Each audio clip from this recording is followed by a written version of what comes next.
Bilan revu à la hausse, près des 50 personnes tuées lors des affrontements entre Ouzalendo et les FARDC. Les leaders de l'opposition et la société civile décrivent cette répression qu'elles considèrent de disproportionnée et injustifiée. Des menaces et injures publiques à l'égard de ses pairs, le président de la Commission des droits de l'homme, Paul Sapou, a été désavoué. Parmi les griefs figure également la non-présentation des rapports financiers de l'institution d'appui à la démocratie.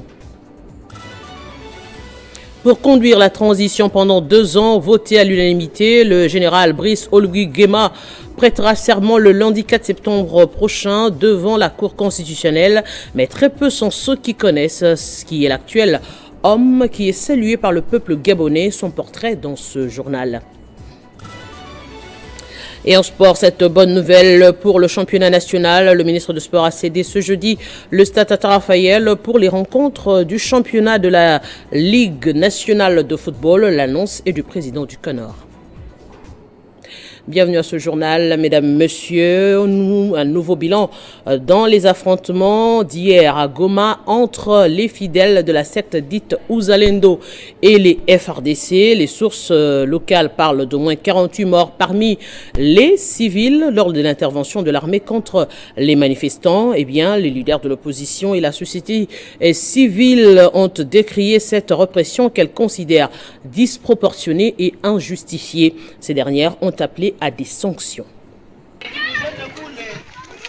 Mais que s'est-il vraiment passé à Goma? La police a-t-elle vraiment fait usage disproportionné de la force? Sur Internet, les qualificatifs ne manquent pas. L'on parle de carnage et de barbarie contre une population civile. Alors que les FARDC avaient fait état dans un communiqué de 6 morts parmi les civils et 1 mort parmi les forces de l'ordre, les images amateurs montrant les dépouilles empilées les unes sur les autres ont provoqué le tollé sur la toile. L'opposition et la société civile sont montées au créneau pour dénoncer le massacre contre une population civile non armée avant d'appeler à des sanctions préventives et à des enquêtes pour établir des responsabilités. Le nouveau bilan, selon des sources locales et rapporté par plusieurs médias, fait état ce jeudi de près de 48 morts. Pour les députés nationaux Claudel Loubaya, il s'agit d'un crime délibérément commis par des agents publics et publiquement assumé par l'autorité provinciale à travers son communiqué. Tout est parti en effet d'une manifestation pourtant interdite. Les adeptes du groupe mystico-religieux La Foi naturelle judaïque messianique vers les nations étaient descendus dans la rue pour exiger le départ de la MONUSCO mais aussi de la force de l'EAC et protester contre la présence des ONG. Les revendications ont dégénéré en des violences de toutes parts. C'est alors qu'est intervenue l'armée, a expliqué le gouverneur militaire de la province, pour reprendre le contrôle de la situation. En dehors du bilan humain, l'on a enregistré également plusieurs dégâts matériels et plus de 150 personnes arrêtées par les forces de l'ordre. Reproché de plusieurs griefs par ce père, le président de la Commission des droits de l'homme, Paul Sapou, a été désavoué. Parmi les griefs, selon la correspondance des conseillers de droit, il est retenu des menaces, injures publiques à l'égard de ses pairs, la non-présentation des rapports financiers de l'institution d'appui à la démocratie. Les tentatives pour joindre le concerné ont été vaines. Il n'aura passé que quelques mois à la tête de cette institution d'appui à la démocratie, Commission nationale des droits de l'homme, CNDH en sigle. Paul Sapou a été évincé par ses pairs. Dans une correspondance signée le 30 août dernier par tous les commissaires de cette institution d'appui à la démocratie, Paul Sapou est notifié jusqu'alors président de cette institution du retrait de leur confiance. Ses pairs l'invitent par conséquent à présenter sa démission dans l'immédiat, sous peine de recourir aux dispositions de l'article 19 de la loi organique. Par conséquent, tout acte qui serait pris par lui au nom de l'institution à partir de cette date sera nul et de nul effet. Pour les commissaires signataires de la lettre, la démission de Paul Sapou de ses fonctions de président devrait permettre à l'institution de guérir de ses blessures, de restaurer la solennité de la CNDH et de redonner confiance aux cadres et agents. Il lui est reproché entre autres l'atteinte aux droits et à la dignité humaine, le trafic d'influence au nom des autorités civiles et politiques du pays, la violation du code de bonne conduite de l'agent de l'État. mais aussi le mercantilisme, la politisation de la fonction du président de la CNDH, les refus de présenter les rapports financiers du premier trimestre 2023 de la Commission nationale des droits de l'homme. Jusque-là, tous nos efforts pour tenter de joindre le concerné ont été vains.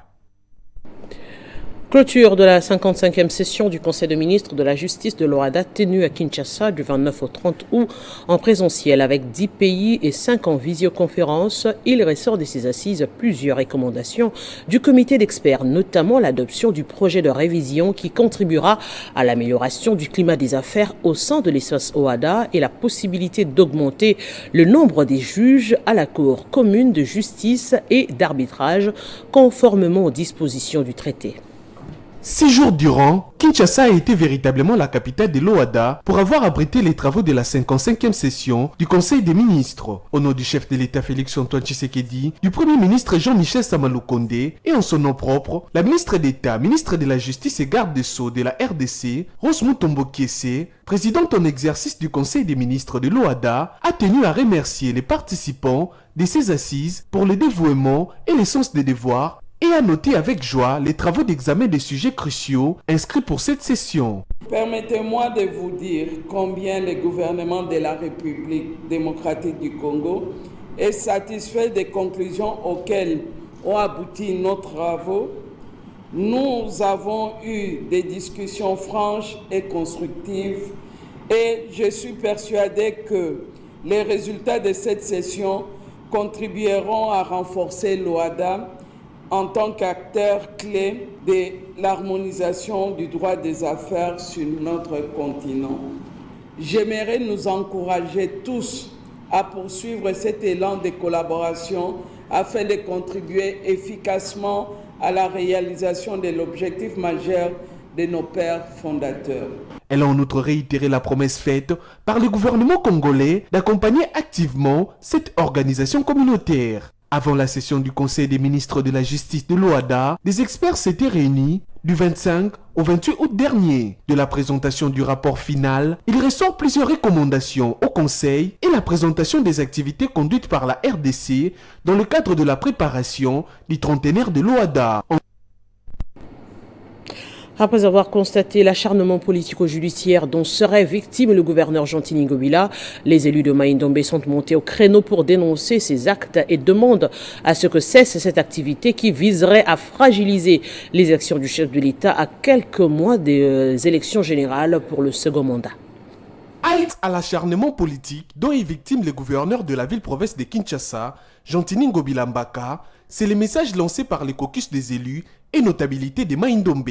En examinant profondément la situation, nous lisons à travers les lignes la haine, la jalousie, l'acharnement et les intentions manifestement tribalistes et nuisibles à vouloir discréditer l'honneur, la dignité et la personnalité du gouverneur qui, nuit et jour, travaille sans relâche pour la réélection du président Félix-Antoine Tshisekedi Tshilombo. Point ne besoin de rappeler combien, depuis son arrivée aux affaires, le gouverneur Ngobila se coupe en 1000 morceaux pour matérialiser la vision du président de la République à travers les grandes réalisations à impact visible. La notabilité met en garde tous ceux qui s'évertueront à combattre Gentini Ngobila Mbaka. Nous lançons une mise en garde sévère à tous ceux-là qui s'évertuent en longueur de journée et se donnent à cœur joie à la sale besogne de vilipender, d'injurier et d'accuser faussement le gouverneur Gentini Ngobila Mbaka en s'appuyant sur la fibre ethno-tribaliste. Pour la notabilité, combattre Gentini Ngobila, c'est être contre la réélection de Félix-Antoine Tshisekedi à la magistrature suprême. Et puis le gouverneur de la ville s'est entretenu ce jeudi avec les membres du conseil d'administration de l'hôtel de ville, une réunion de mise au point avec ses collaborateurs. Notre joie est au comble parce qu'au moins le gouverneur nous a appelés pour ouvrir son cœur et partager avec nous sa gestion de la ville que nous connaissons. Nous sommes très satisfaits. Nous allons dire ceci à tous les agents. que, vous voyez l'arbre, les manguiers, on jette les pierres seulement sur les fruits qui sont mûrs. Les accusations, les fausses accusations, ça on ne peut pas s'en faire. L'essentiel, c'est les résultats, c'est le travail sur le terrain. Et le gouverneur l'a fait, il a prouvé, et nous sommes témoins de toutes ces choses. Nous n'avons que le devoir d'exhorter le personnel de la ville, les agents de la ville, à ne pas suivre les racontards, à ne pas suivre les fausses accusations. Parce que les réalisations dont le gouverneur vient de nous rappeler, qu'il vient de nous rappeler maintenant, ce sont des réalisations qui sont connues par tout le personnel, par tout le monde, tous les agents. Et on ne peut que leur demander de ne pas céder aux bobards, aux appels aux marches, aux appels à la grève, aux révoltes. Nous ne pouvons que les déconseiller de suivre. Il nous a rassurés, bien évidemment, qu'il y a eu quelques complications au niveau de recettes, mais maintenant, tout est mis en œuvre pour que nous soyons payés mensuellement. Et nous croyons qu'il va réaliser, comme c'est un homme de parole, il va réaliser ça. Et les agents, quand ils vont entendre ça, je pense que tout le monde sera apaisé. L'hôtel de ville de Kinshasa s'organise de manière à entamer plusieurs chantiers difficiles, donc de reconnaître ces chantiers, surtout qu'en même temps, il y a des chantiers similaires pour le compte du gouvernement central. La rédaction s'est chargée de résumer quelques travaux déjà réalisés par Gentini Gobia. À première vue, la ville de Kinshasa ne semble pas avoir connu un relooking depuis belle lurette. Avec une superficie de 9 965 km², cette ville capitale que gouverne Gentini Ngobila connaît d'énormes chantiers, dont la réhabilitation de l'avenue Kisanto à Matete, la réhabilitation de l'avenue Mongala à Gombe, la réhabilitation des avenues Chaba, Assosa, Birmanie, 24 novembre et Manifeste. À cela s'ajoute la construction de l'avenue Kikwit qui traverse 6 communes, la route Elengesa qui prend 7 communes dont Kalamou, Kasavubu, Makala, Bumbu, Selembao, Ngiringiri et Mongafula. La construction de la route transcommunale, l'avenue Mombele, la réhabilitation de la route Sekomaf vers la Tchangou. Outre ces infrastructures routières, nous comptons le grand marché en pleine construction qui portera l'appellation du marché Fachi-Béton, l'embellissement des espaces verts de Limete, la construction de terrains de basketball, l'éclairage public et les illuminations de Noël, le recyclage des déchets plastiques avec hockey plastique, la création de la régie brigade antifraude et la DGPEK.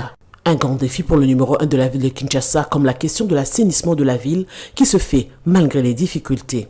Déterminé à soutenir la vision du chef de l'État au-delà des attentes, son parti politique, ACP, reste fidèle à la vision du président de la République. Des actions louables qui ont souffert d'une visibilité conséquente, les Kinoises et Kinoises devront mettre à profit ces acquis pour une capitale plus propre. Réhabilitation de la route nationale numéro 1 axe Kamina-Mbujima, une délégation de l'agencement séjourne dans le Olomami, conduite par le directeur provincial de cette délégation qui étudie la faisabilité d'achever les travaux avant la pleine saison pluvieuse. C'est une délégation de l'Agence congolaise des grands travaux en mission dans les Grands Katanga, conduite par Floribert Mwamba, directeur provincial. La délégation est arrivée dans la province du Olomami. Face à la gouverneure Isabelle Kalenga Mushimbi, le chef de la délégation a dévoilé l'agenda de la mission. Je suis venu voir Madame la gouverneure pour d'abord présenter les civilités parce que j'ai effectué une mission dans la province du Olomami, la mission qui m'a conduit de Kamina à Kanyama jusqu'au-delà de Kanyama.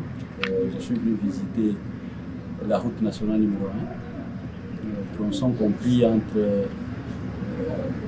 Kamina, Kanyama et Monibitu, en prévision des prochains travaux qui doivent se dérouler sur ce tronçon de la nationale numéro 1. Alors, nous sommes venus voir Madame la gouverneure pour justement nous donner l'information parce que c'est elle qui a la gestion de la province et devrait savoir les différents projets importants qui se déroulent dans sa province. Alors en prévision de début des travaux, avant la tombée des grandes pluies, nous avons préféré venir lui donner cette information. déclaration. Un plaidoyer réussi de la gouverneure de la province du Yolomami, Isabelle Kalenga Mouchimbi, mais surtout la volonté politique manifeste du chef de l'État Félix-Antoine Tshisekedi Tshilombo, celui de voir la route nationale numéro 1 refaite au tronçon Kamina-Mbujimaï en passant par Mweneditu. En vacances parlementaires à Sakania, le député national Serge Condé a fait un plaidoyer pour ses électeurs. Il a tour à tour visité les entreprises minières et le port sec de Lukangaba. Retour en image.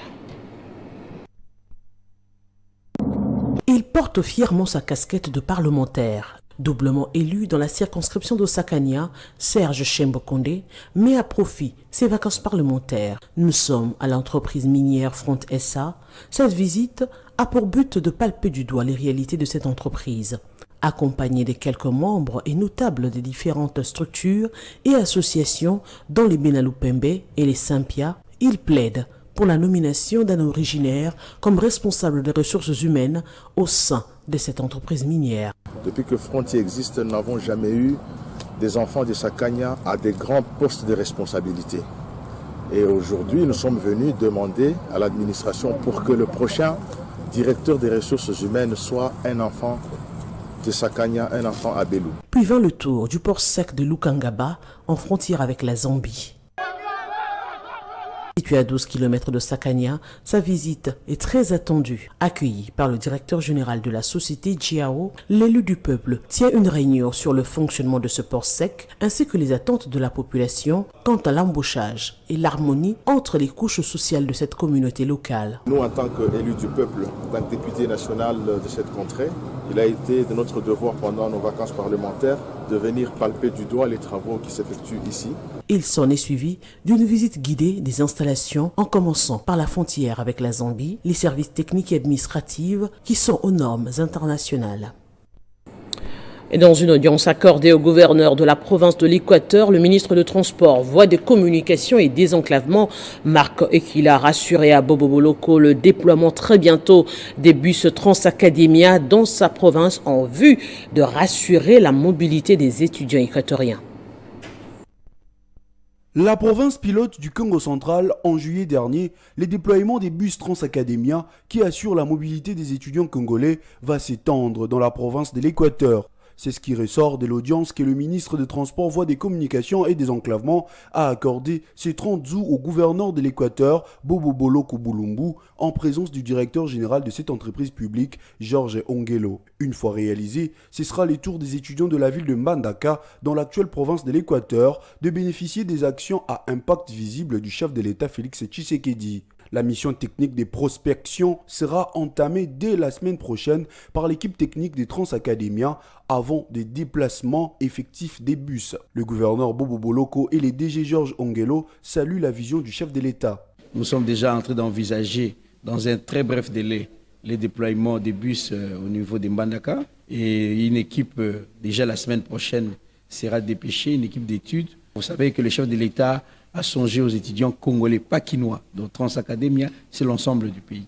Le ministre du Transport national de Kila a bien sakingai pour koya pour récupérer babis Transacademia et puis to par là qui encore sur babis Transco au yetikalaka pour comme na territoire yabikoro. Au cours de ses tête-à-tête avec le ministre des Transports, le gouverneur en a profité pour évoquer d'autres sujets relatifs au transport dans sa province. Il a plaidé pour le renforcement des bus Transco. Pour sa part, M. Marc Ekila veut étendre les déploiements des bus Transacademia et Transco dans différentes provinces du pays.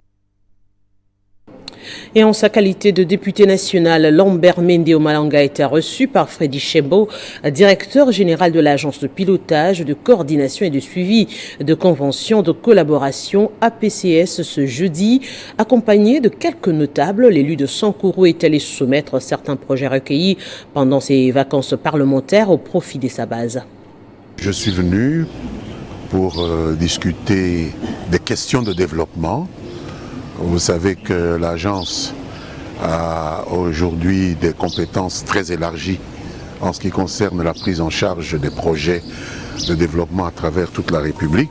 Je tenais absolument à défendre certains projets que nous avons identifiés à la faveur de ces vacances parlementaires et pour lesquels je suis venu échanger avec le directeur général pour attirer l'attention sur la nécessité d'aider ces populations à pouvoir se prendre en charge pour produire et mettre à la disposition de la République des moyens dont elle a besoin pour assurer l'autosubsistance. Je vais en faire part à tous les bénéficiaires qui m'ont chargé d'être un peu l'intermédiaire auprès de l'agence qu'ils dirigent. Nous sommes une province essentiellement agricole.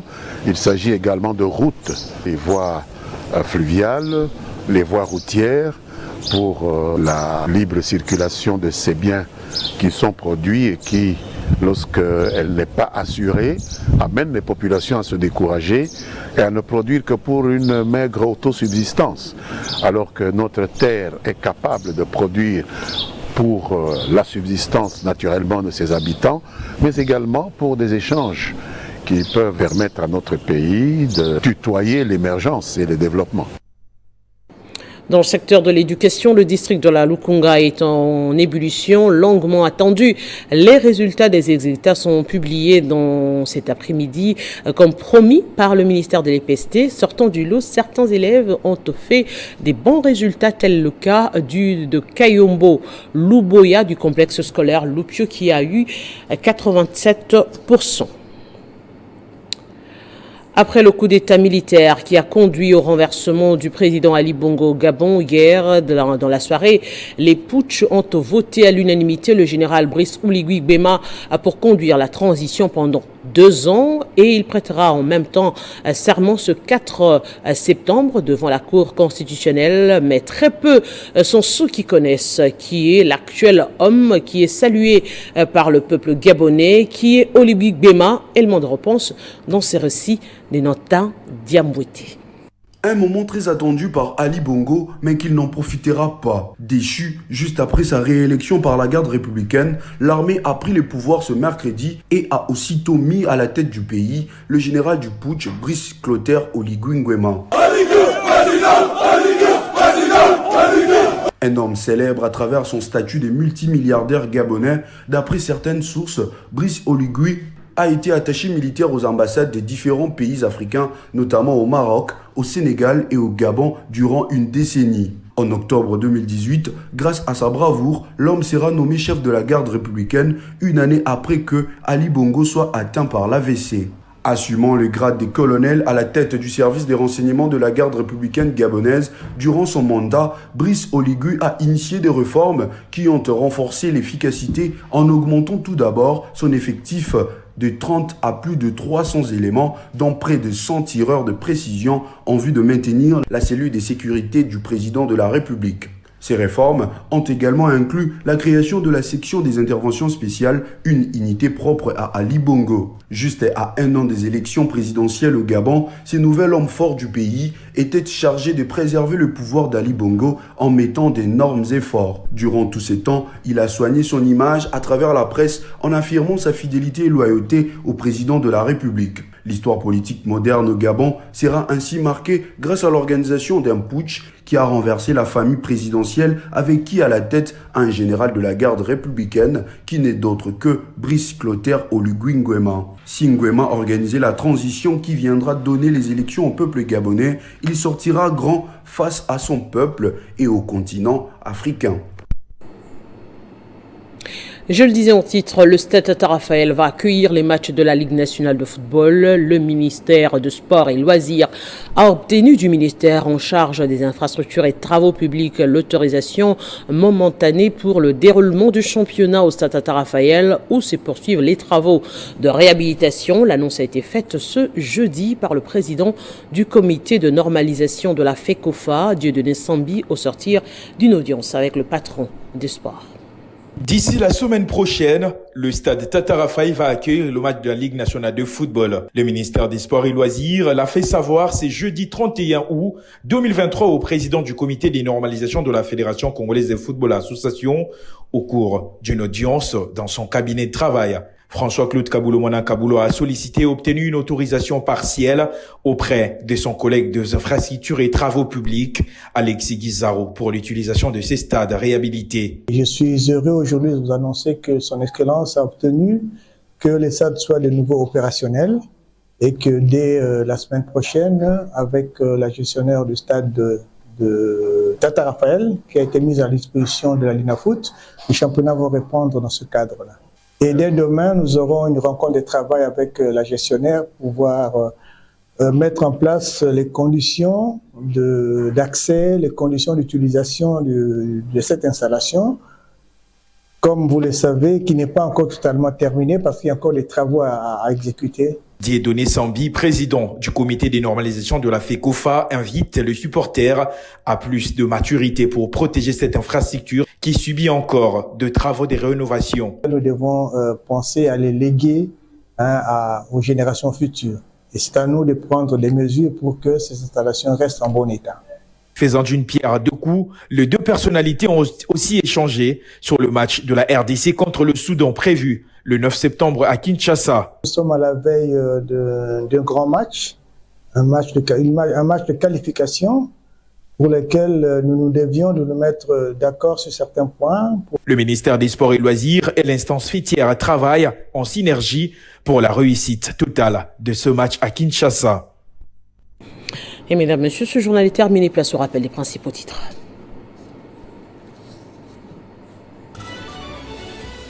Bilan revu à la hausse, près de 50 personnes tuées lors des affrontements entre Ouzalendo et les FARDC. Les leaders de l'opposition et la société civile décrétent cette répression qu'elles considèrent de disproportionnée et injustifiée. Des menaces et injures publiques à l'égard des CPR, le président de la Commission des droits de l'homme, Paul Sapou, a été désavoué.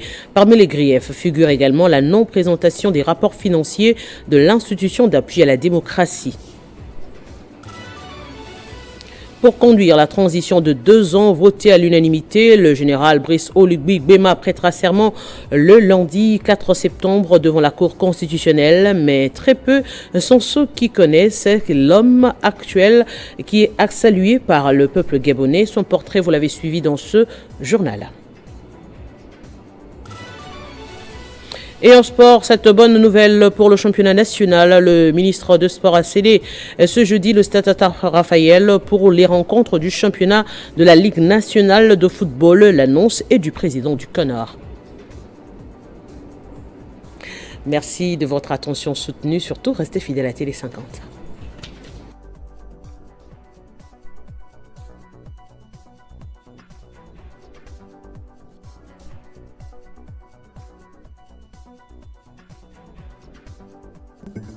Retrouvez toute l'actualité en continu sur www.tele50.cd.